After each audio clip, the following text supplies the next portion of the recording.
So what matters most to me is quite a number of things. First, as a family man, my family matters most. And I remember that day. I still remember the same ATM where we are now. I went to that ATM and then I literally cried. Look for the advice that you can trust.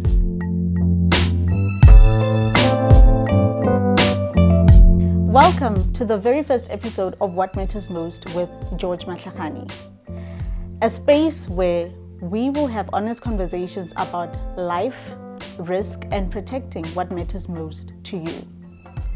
Now, we won't just talk about policies or premiums, but we will talk to people about their values, their experiences, and how they protect what they hold most dear to their hearts. Today, I have Mr. George Mahlakgane, the director of George Mahlakgane Financial Services. Mr. George, how are you? Very well, thank you, Leshira. Thank you. How are you? I am good. Thank you very much for asking. Now, before we delve into things, what matters most with George Mahlakgane? How did this idea come about? And who are the people behind this that helped you put this wonderful concept together? Thank you for the question, Leshira. What matters most is an idea that I perceived, and I realized that there are a lot of things that matters most in our nation, in our country, in our personal life, and wanted this message to be delivered in our nation. And the only way to do it is through this podcast with the series that we'll be bringing. And we identified two main partners that have been in the market for a long time. Our communication partner, the Good Consult, that I know their work is excellent. They've been there in doing work in the private sector. And then I have DJ Brian, one of ours in the province, one of the best videographer in our province, the award-winning DJ. So I brought this team to bring up this thing to the nation, to the communities, to what matters most in our nation, what matters not as a personal US personally, and that is what we'll be bringing in all episodes. We'll bring in the great minds in the financial industry. We'll be bringing great minds in all spheres of influence in this episode, in all episodes that will be coming through. And what would you say matters most to you, and how do you go about protecting that? See, what matters most to me is quite a number of things.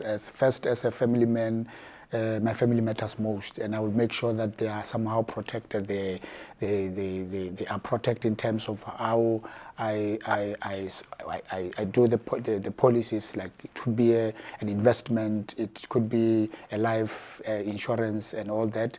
And what matters most is also the business that one it's running, that is passionate about. You make sure that there are people behind the business that matters most. Just make sure that they are well taken care of, they are all well covered, and that is what matters. There are a lot of things that are mattered most in my life. I can mention millions of them, Leshira.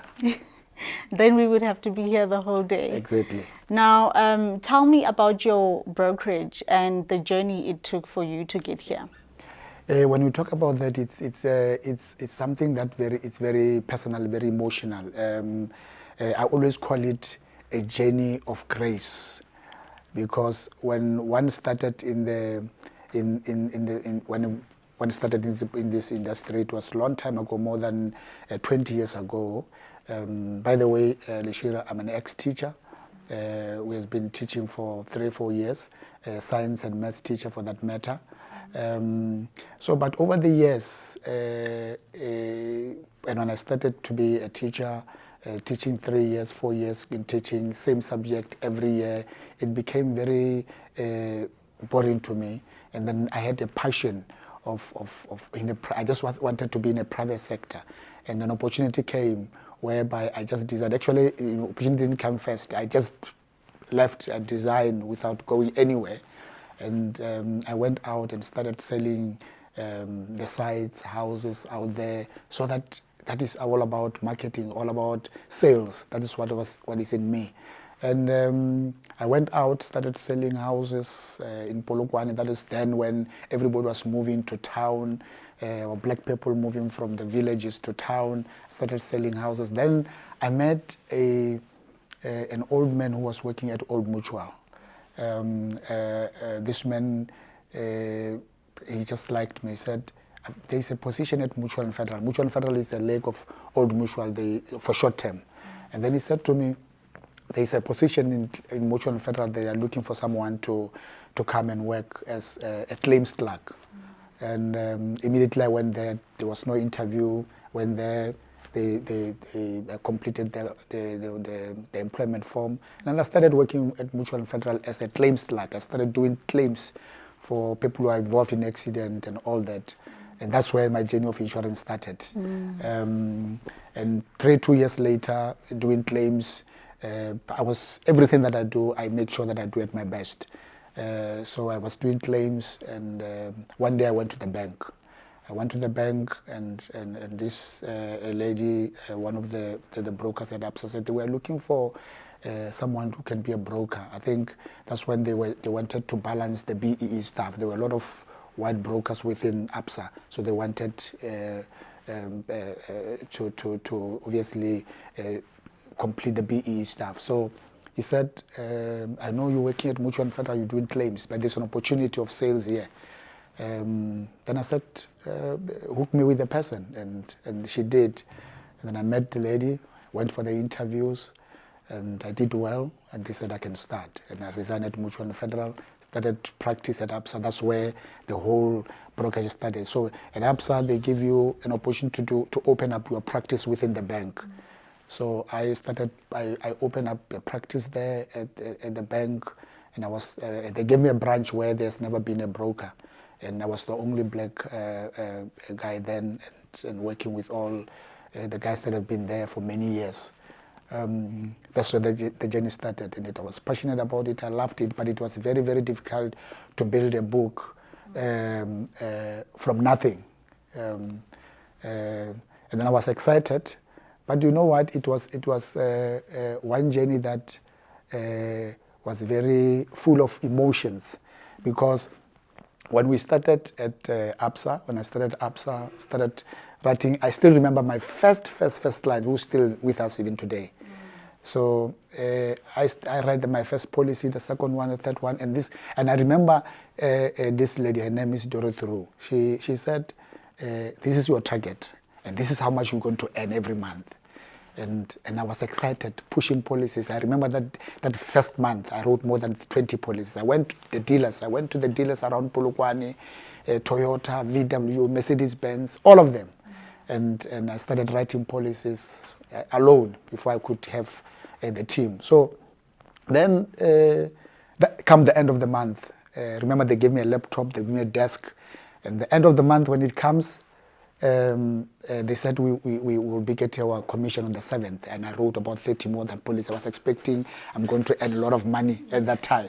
And then I went to the bank. It's on the 7th. Cool. Then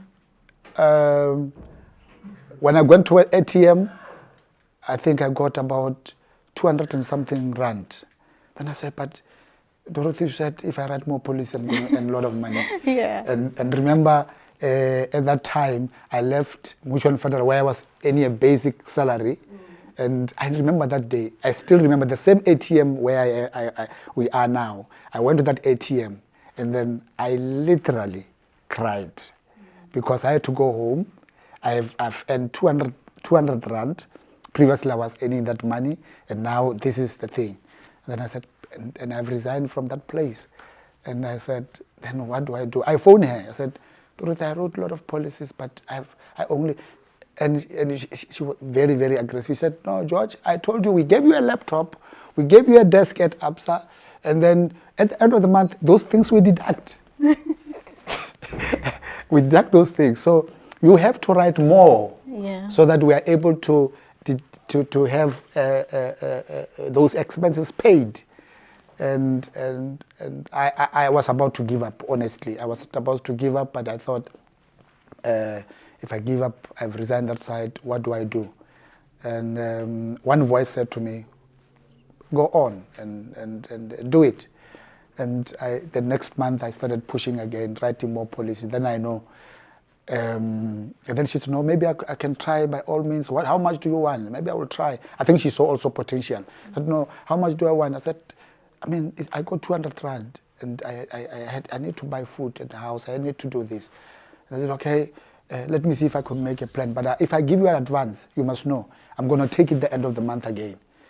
And I said, okay, just give me that advance, whatever you could give me. They gave my advance to me. And that was the beginning of it. And I started pushing again, writing more policies. And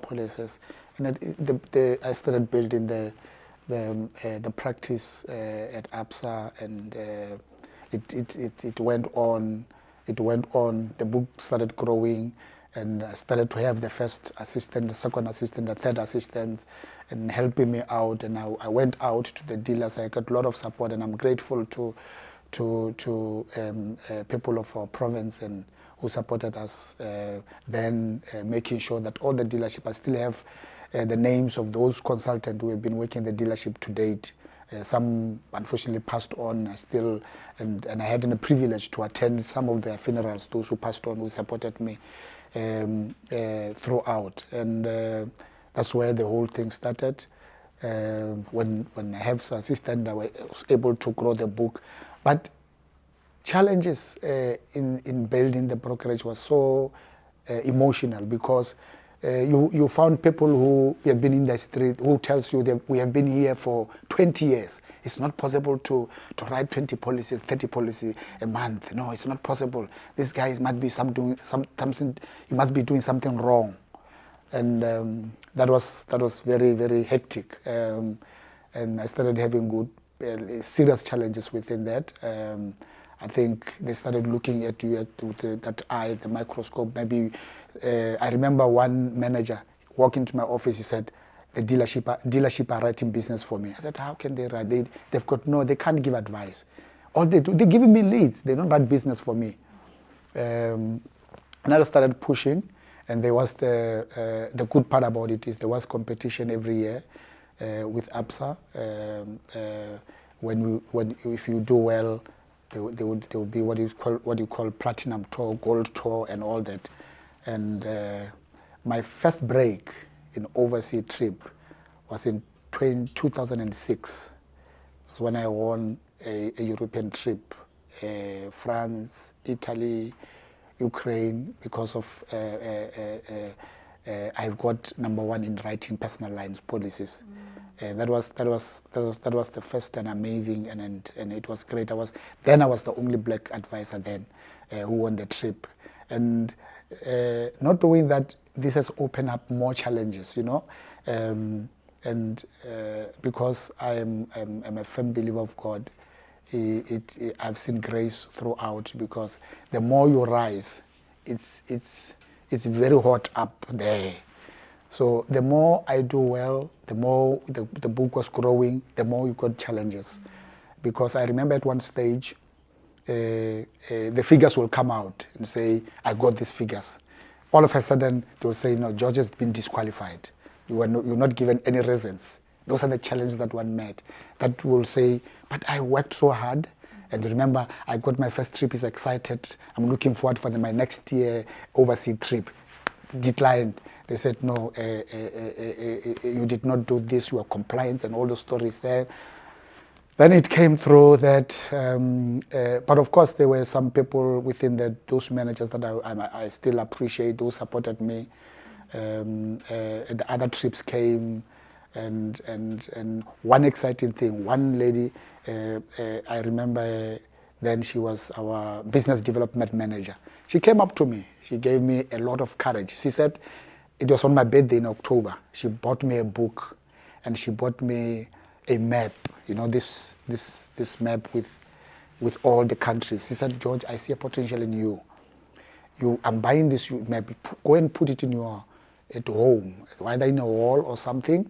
Every time you go out to a country, when you come back, just scratch it down with a marking pen. Just scratch it down every time. If you go to Italy, come back and do this." And she gave me a book, and she encouraged me. Said, "We have a lot of potential. Do it. You can make it."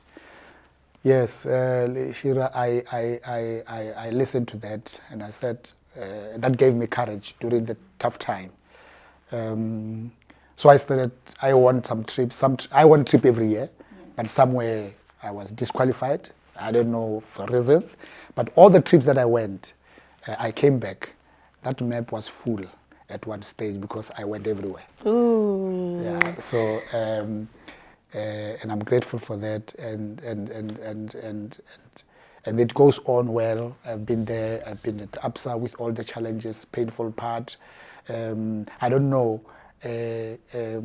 how many warnings I got. I think I might have got up maybe 5, 6, 7, 8 warnings at one stage in my career.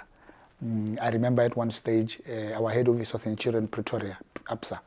So they started employing some black brokers there, and we were about 4, 5, 6 of us now. There was a guy that I won't forget. He was a security at that place, and he said every time when we went there for then, he said, "Guys, I see most of your brothers are bringing back their laptops. Are you bringing your laptops even today?" I said, "No, I'm here for a hearing, not to bring the laptops." And this guy said, "You must hang on, my brother. Don't give up." And I wish I could see that guy again. I wish I could meet that guy again and tell him, you know, thank you for encouraging me. That's why I have got a respect for anybody. I have the respect for whether you are a security, you are a guard. I have a high respect for such people. So most of those of my brothers, they left with all this challenge that we had, but I perceived on and I stayed on with all these things. And I remember this I only shared to my kids when they are grown up now. I remember at one stage they gave me a very tough warning. They even said I must be at home for some times because they want to do their own investigation whatsoever. I could not tell the family. The only person who knew was my mom. And I would pretend that I'm going to work and drive to my mom's place, spend the time with her, come back. It's knock-off time for the whole 2 weeks. It was a very stressful, very painful part. Yeah. And she said, "Don't worry, everything." The day came for that hearing, nothing was happened. I went back to the office, and that's when I decided now I have to open up George Mahlakgane Financial Services. Then we got into the partnership with Momentum and got the franchises, and that's how one has built up the brokerage. But it has been a very journey, a very journey of grace, journey of favor. If I could share with you this, Leshira, we're gonna take the whole 3 days here talking about the journey. Okay, I mean, your very first client is still with your brokerage today, and a lot of people are losing trust in big insurance institutions. How do you maintain trust with your clients? I can mention 2, 3, 4 of them. You see, in every partnership, there's a relationship. I value relationship more than anything. So the trust is about, you know, when people are in partnership, whether it's a wife and husband, you start first with, you build up a relationship. The relationship is about knowing each other first and trusting each other and knowing each other's weak and strong points, and that's where the whole thing build up. So when I met my first clients, who's today, I can mention one of them, they are one of our big clients now, SML Project, the Muyapelo families. I can mention Francina Mutapo, Construction, they're still with us. Those are my first clients. When I started meeting these people, Francina Mutapo had one car, which was the Toyota, what do you call this? Toyota Tez. And we started building up that relationship, the trust. When she has a problem, I don't switch off my phone, I answer my phone, and we will continue giving her service. And we build up that relationship. Today, she owns a fleet. Today, her company is big. She have got over 3, 5, 6 companies today. The Muyapelo, today they are one of the big consulting engineers in the province and actually nationally. They started, I remember Mr. Muyapelo, the director, one of the directors, their first car was Isuzu. And today they have multiple cars. They've got over 100 fleet on their project. That was about trust. How not that I was there. They know. I know their strong point. They know my strong point. We're in a relationship where they know I trust them. They trust me. I give them service. I never switch off my phone. When they want me, I'm available for them, and that's how you build your trust in clients. You don't answer your phone when things are good, when they want to add their items. When they're going through time, be there for them. That's how you build a trust in our industry. Well, I hope you are also there at home watching and here with us. Please do not forget to subscribe to our YouTube channel and also follow all our social media platforms on the link down below. If you could teach the next generation about valuing and also protecting their future, what would it be and how would you make it stick? You know, in our generation today, if you meet a youngster, because they always on their phone, TikTok, and most of them have very expensive gadgets. You look at the face of a youngster. If he loses his favorite iPhone, they can go depressed. So how I advise them is protect what you think matters to you.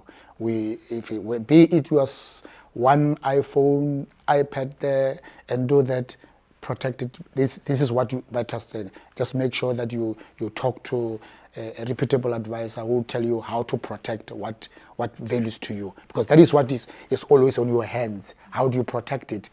This is what we'll be doing that's what we'll be doing in our industry, to make sure that you protect what you really love. That will make you go to hospital at one stage. So we make sure that when that happens, you are fine.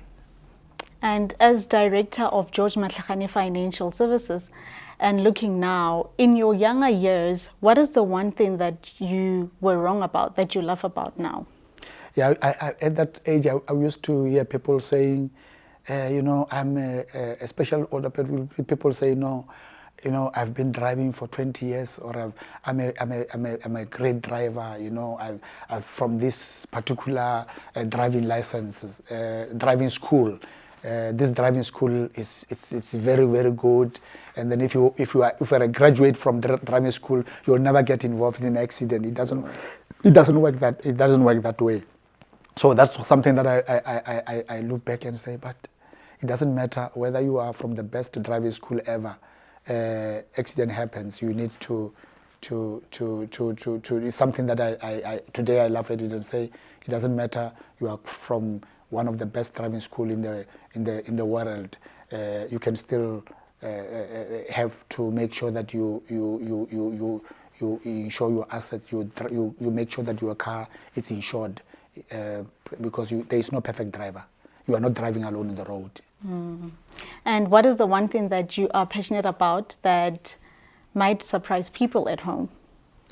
Lishira, I've been taught values from the young age by my mother. She taught us that a lot of values that I took from her. Firstly, love for God is very important. Secondly, the values of generosity, giving back, the respect, forgiveness. Those are the values that she taught me, and I took a lot out of them. I growing in with my brother, I stayed a lot with my firstborn brother. I'm the third born in the family. He's the firstborn. He's a pastor. So most of the time, when I started working, I was staying with him as a youngster. So I learned to be of service into the things of God. I want to participate and give back a lot, and that taught me one of the values that my mom taught, to give. Not only look at yourself. You know what? There's something that I've taught over my life is everything that I get, I think of the next person before me. Just to make sure that someone is much happier, then I'll come second. And that's the value that my mom installed me. I saw her looking after communities, looking after families, her own siblings. I mean, she's the third born, like I'm the third born. I always brag to my siblings that I'm the third born. My mother is the third born. So me and my mom, we are here. So I saw her looking after her siblings. After looking, we grow up with a lot of cousins. Some we just call them brothers. When we check now, they were not even related to us, but we grew with them in the house. And she gave back. And one thing that I've even learned from that is because when you give back, you don't expect from those same people that will give back. I know those people that my mom gave, that she gave her life to. Today she's 93 years old. They are nowhere, and that's not bad. She did what she was supposed to do. Some of them she hasn't seen for 20 years, 30 years, but I know she produced men and women. So something that I've learned is to give back. As you give back, don't expect anything from the same people that were giving back. In actual fact, you might get negative from those people that were giving out. They might be the one trying to take you down. And I've seen that with my mom, and that never breaks me, because it's in me. It's in me to continue to give back and trust God. And if you weren't working in a financial services protecting what matters most, what would you rather be doing, and why? I think if it was not about this, the one thing that I will continue doing is to make sure that I look after the community, the communities, young boys, young girls, women especially, that I'm passionate about mentoring, especially young women, young boys. I think that is I would have been doing that. For sure. In your years throughout the business, what is the one story of a client that has actually changed your life, and also what it is that stayed with you till this day? I think, like I mentioned earlier on, I mentioned two clients that are still with us today.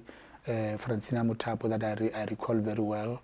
SML projects, the Muyapelo family, and many other family, the Moale family. And when I look back and see the growth, and from where they were to where they are today, that gives me such a pleasure to see that this is amazing. It's possible. Today, some of them, I see their own children in there. Some of them are retired. I'm working with their children now. They have children that have taken over, and that is something that excites me. That's something that gives me that peace in my heart to say, this is possible. Yeah. And I mean, you have an all-star female team at your office. I'm interested, why women? Maybe it's because my mom raised eight children, and with 5 of us, 6 of us being men, and we only have 2 ladies. One have passed on many years ago. I've seen how a woman can change things within the family, within the community, and how she would encourage the education, how she will take up responsibility that we say they are done by men today, and how she will sacrifice every single little thing for us, for everyone close to us, for anybody around her life. So then, and when one started a business, and I think this was just something that has been that's God-given thing, because when in the beginning, when the progress started, it has always been women, and I've seen how the contribution that women takes, and not only do they contribute towards the business. When you see when you have a woman working, you must know you are taking care of communities. So if you have 3 women, imagine, but if you have 16, then we are looking after the nation. It's no longer about community, it's about the nation.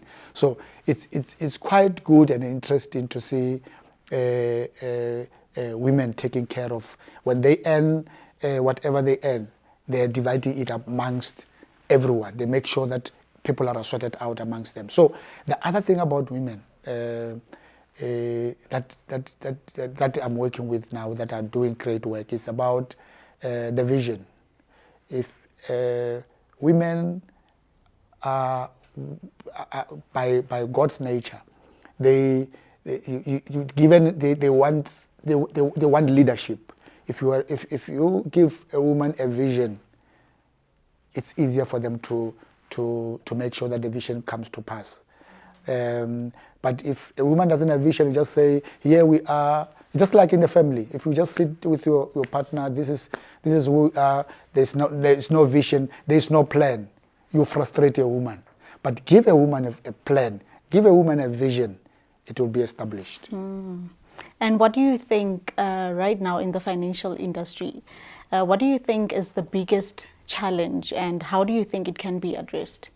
I think the biggest challenge now that we have going through the industry is about that I think the industry is slowly making sure that they are killing that. It's by means of making sure that they tighten up compliance, so that not everyone comes through, because we have got a lot of fraudulent things that are going through now, bogus finances that are coming through. But the more they strengthen the compliance part of it, the FSEA bring in all these laws, it's very important for that. So that is something that I think it must be slowly be introduced, so that we avoid all these other things that are going out there, people robbing people money and everything else. So the FSEA is working on making sure that the whole industry is strengthened and we don't have bogus things happening in the industry. I think that is what I think need to happen. And for someone who's watching at home, putting off getting protection in place, the right protection in place, what is the necessary steps or the first steps they could take if they wanted to get proper protection in terms of insurance? First of all, when you're looking for protection for insurance, look for the advisor that you can trust. Look for someone who has got first your interest before his own interest. So if you walk into someone's office and advisor, look for someone who has your own interest. When you come in there and say, I've got a business, I've got 1, 2, 3, this is what I want to protect. Look for someone who will have your interest first, to say, look, this is how I want you to protect what matters to you. And if you find that person, make sure that you are into that, because those are the type of advisors that you have to look up to. Someone who says your interest than his own interest first. Well, there you have it, from live in studio with the director of George Mahlakgane Financial Services, Mr. George. Thank you so much, and it's been a pleasure having you here today. Thank you, Leshera, for hosting me. I'm truly grateful, and thank you for the team that put up together, the good consult, DJ Brian. Thank you guys for putting up together, and God bless you. Thank you. Thank you.